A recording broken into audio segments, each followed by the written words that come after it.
और हमने उसे ड्राम में रख रखा है सीमेंट डालकर।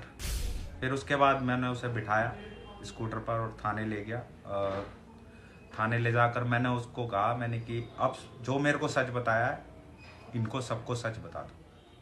तब जाके इस पूरे खुलासा हुआ है। इस फैसला जल्द से जल्द आना चाहिए और ये वाला है बेटा, इसकी सजाए मौत के अलावा उससे कुछ कम मेरे को नहीं चाहिए। मैंने बीच में स्कूटर रोक के उससे बात करी।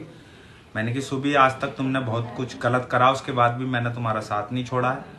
कह रही हाँ पापा नहीं छोड़ा है। मैंने कि अब भी कुछ गलत करा है तब भी मैं तुम्हारे साथ खड़ा ही रहूँगा, मुझे सच बताओ।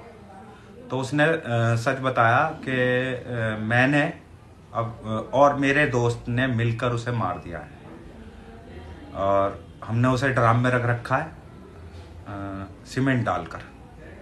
फिर उसके बाद मैंने उसे बिठाया स्कूटर पर और थाने ले गया। और थाने ले जाकर मैंने उसको कहा, मैंने कि अब जो मेरे को सच बताया है इनको सबको सच बता दो।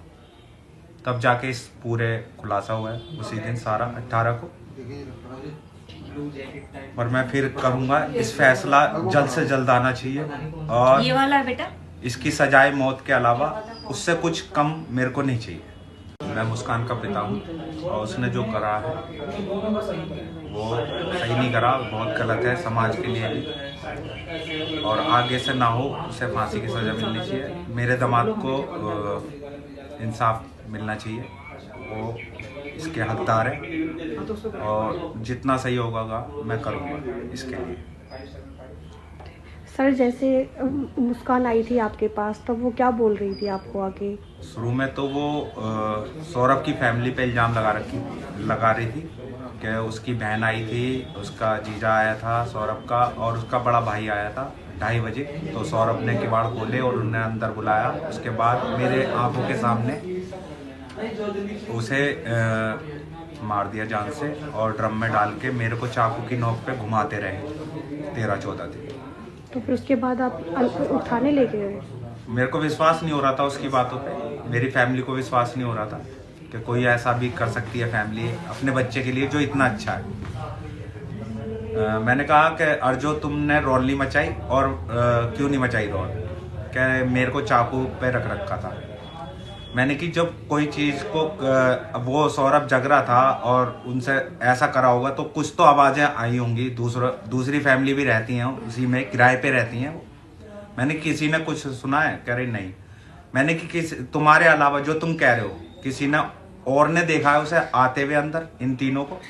कह रही नहीं, कोई सबूत नहीं है। मैंने कि फिर तुम झूठ बोल रहे हो बिल्कुल, किसी ने कुछ सुना नहीं है, देखा नहीं है, जिसमें कि रात का जब वक्त होता है एक छोटी सी आवाज़ सबको सुनाई देती है। मैं इस जो भी इंसिडेंट हुआ है उससे यही कहना चाहती हूँ दुनिया के सभी बच्चों से कि बच्चों प्लीज़ अपने पेरेंट्स से कुछ मत छुपाओ। मेरे बच्चे ने ये बड़ी गलती करी है।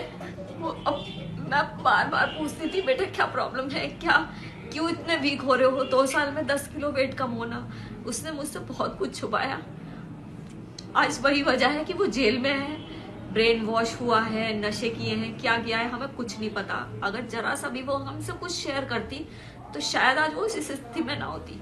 तो सब दुनिया के सामने सभी बच्चों के लिए है कि प्लीज अपने पेरेंट्स से सब कुछ कहो। अगर कुछ गलत भी कर रहे हो तो वो भी कहो, तुम्हारे पेरेंट्स तुम्हारा साथ देंगे।